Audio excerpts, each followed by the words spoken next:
আপনি একটা পরীক্ষা করবেন এই মুহূর্তে।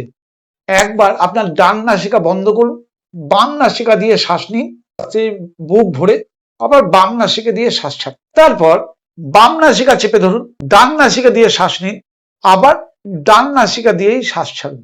আপনি কি লক্ষ্য করলেন?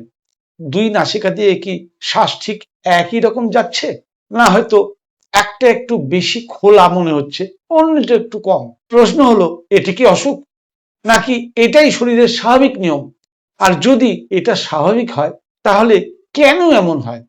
হাজার হাজার বছর আগে যোগীরা শুধু এই বিষয়টি লক্ষ্য করেননি, বরং এর উপরে সম্পূর্ণ একটা পর্যবেক্ষণ ভিত্তিক জ্ঞান ব্যবস্থা গড়ে তুলেছিলেন। আজ আমরা সেই রহস্যের দরজায় প্রথম কড়া নাড়ব।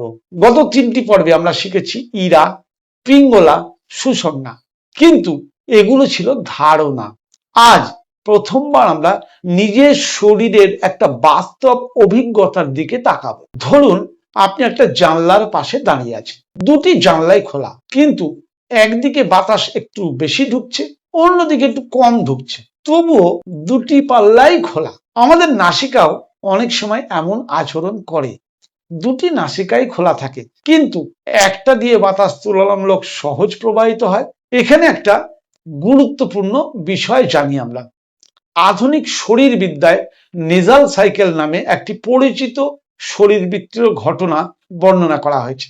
এর অর্থ, অনেক সুস্থ মানুষের ক্ষেত্রে সময়ের সঙ্গে দুই নাসিকার বায়ু প্রবাহে স্বাভাবিকভাবেই ওঠানামা হতে পারে। এটি একটি স্বাভাবিক শরীরবৃত্তীয় প্রক্রিয়া হিসেবে বিবেচিত হয়, তবে এটি কোনো রোগ নির্ণয়ের উপায় নয়। আর যদি দীর্ঘদিন ধরে একটি নাসিকা সবসময় বন্ধ থাকে, শ্বাস নিতে কষ্ট হয় বা অন্য উপসর্গ থাকে, তাহলে কিন্তু অবশ্যই আপনাকে সচেতনভাবে চিকিৎসকের পরামর্শ নেওয়া উচিত। তখন এটাকে স্বাভাবিক ব্যাপার একদম ভাববেন না। প্রাচীন যোগীরা এই পরিবর্তনকে গভীরভাবে পর্যবেক্ষণ করেছিলেন। তারা লক্ষ্য করেছিলেন দিনের বিভিন্ন সময়, বিভিন্ন কাজের সময়, এমনকি মানসিক অবস্থার পরিবর্তনের সঙ্গে সঙ্গেও শ্বাসের প্রবাহে পরিবর্তন দেখা যায়। এই পর্যবেক্ষণ থেকেই সর্বোদয় বিষয়ের বিকাশ ঘটে। কিন্তু আমরা এখনো সেখানে যাচ্ছি না, আজ শুধু পর্যবেক্ষণ শিখছি। আজকাল ইন্টারনেটে অনেক ভিডিওতে বলা হয় ডান নাসিকা চলছে মানে আজ সব কাজ সফল হবে, অথবা বাম নাসিকা চলছে তাই আজ বাইরে যাবেন না। এই ধরনের চূড়ান্ত দাবি থেকে সতর্ক থাকুন। প্রকৃত যোগ পর্যবেক্ষণ শেখায়, অন্ধবিশ্বাস নয়। আজ একটা ছোট ডায়েরি তৈরি করুন। সকালে, দুপুরে, বিকেলে, রাতে 4 বার মাত্র 30 সেকেন্ড করে সময় দিন। দেখুন কোন নাসিকা দিয়ে শ্বাস একটু বেশি সহজে যাচ্ছে।